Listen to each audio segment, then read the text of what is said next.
ભાજપના પ્રમુખ જગદીશ પંચાલે જે પ્રકારે સાંસદ જ્ઞાનીબેન ઠાકોરને લઈને વિવાદાસ્પદ નિવેદન આપ્યું છે તેનો વિરોધ હવે લોકલ લેવલે વધી રહ્યો છે અને બનાસકાંઠામાં પણ લોકો રોડ રસ્તા પર ઉતર્યા છે, ચક્કા જામ કર્યો છે અને મામલો કલેક્ટર સુધી પહોંચ્યો છે। વૈષ્ણવજન તો તેને કહીએ જે પીડ પરાઈ જાનાને રે।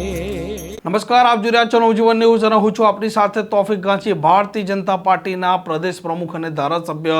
જગદીશ પંચાલે સાંસદ જ્ઞાનીબેન ઠાકોર છે તેમને લઈને જે પ્રકારે એક વિવાદાસ્પદ નિવેદન આપ્યું છે ત્યારથી કોંગ્રેસ છે તે આક્રોશિત છે અને સાંસદ જ્ઞાનીબેન ઠાકોરે પણ આ જગદીશ પંચાલની ભાષા છે તેને આકરા શબ્દોમાં વખોડી હતી અને કહ્યું હતું કે તેમણે ચોક્કસપણે માફી માંગવી જોઈએ। જો કે ભારતીય જનતા પાર્ટીના આ નેતાઓ નાની નાની બાબતોમાં તેમના નેતા હોય કે તેમના પ્રવક્તાઓ સામે આવી જતા હોય છે અને નિવેદનબાજી કરતા હોય છે, પરંતુ તેમના પ્રવક્તા જગદીશ પંચાલે જે પ્રકારે આ નિવેદન આપ્યું છે ત્યારથી આ પ્રવક્તા ક્યાંય દેખાઈ નથી રહ્યા અને તેમના પ્રમુખના આ નિવેદન છે તેને લઈને કોઈ નેતા કે પ્રવક્તા ટિપ્પણી કરી નથી રહ્યા। પરંતુ હવે આ સાંસદ જ્ઞાનીબેન ઠાકોરનો જે પ્રકારે અસ્મિતાનો મુદ્દો બન્યો છે અને મહિલાનો મુદ્દો બન્યો છે તે મામલે હવે બનાસકાંઠામાં લોકો રોડ રસ્તા પર આવ્યા છે, તેમણે ચક્કા જામ કર્યો છે, આકરો વિરોધ દર્શાવ્યો છે અને મામલો કલેક્ટર ઓફિસ સુધી પણ પહોંચ્યો છે, કેમ કે મહિલા અસ્મિતાનો મામલો છે અને જે પ્રકારે જગદીશ પંચાલે આ નિવેદન આપ્યું છે ત્યારથી તે આ મામલે કંઈ બોલ્યા નથી કે ભાજપના નેતા કે પ્રવક્તા પોતે પણ હાલ મૌન સેવીને બેઠા છે, જ્યારે તે વિરોધીઓ પણ નાની નાની બાબતોમાં વરસતા હોય છે અને ઘેરતા હોય છે, પરંતુ તેમના પ્રમુખો જ્યારે આ મામલામાં વિવાદમાં સપડાય છે તે સમયે કોઈ પણ પ્રકારની તે સ્પષ્ટતા પણ નથી કરી રહ્યા।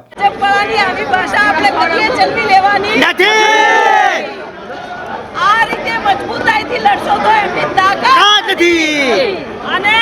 એમને તો ગુજરાતને મણિપુર કરવું છે, પણ ગુજરાતને આપણે મણિપુર થવા દઈશું નથી।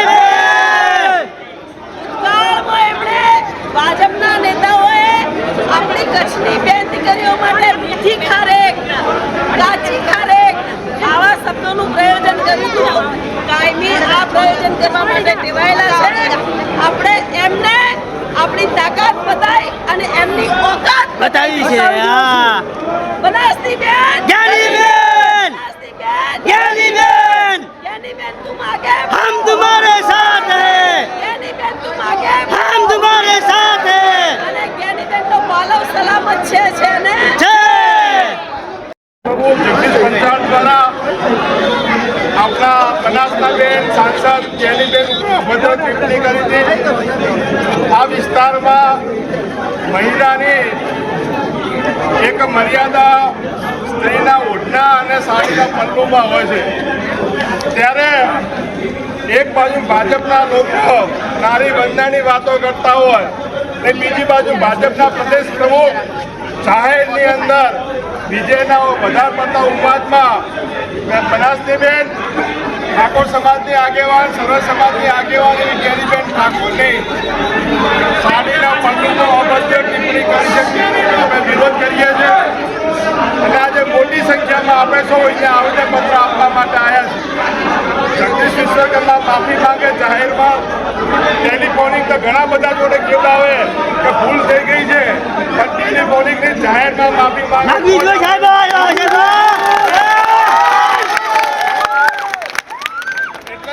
આજે તો શરૂઆત છે અને સમગ્ર ગુજરાતની અંદર અત્યારે આવેદનપત્રો આપી રહ્યા છે અને હવે જ્યાં પણ ભાજપનો કાર્યક્રમ થાય, જ્યાં પણ જગદીશ વિશ્વકર્મા આવે જ્યાં સુધી માફી ના માગે ત્યાં સુધી આપણે સૌએ વિરોધ કરવો છે।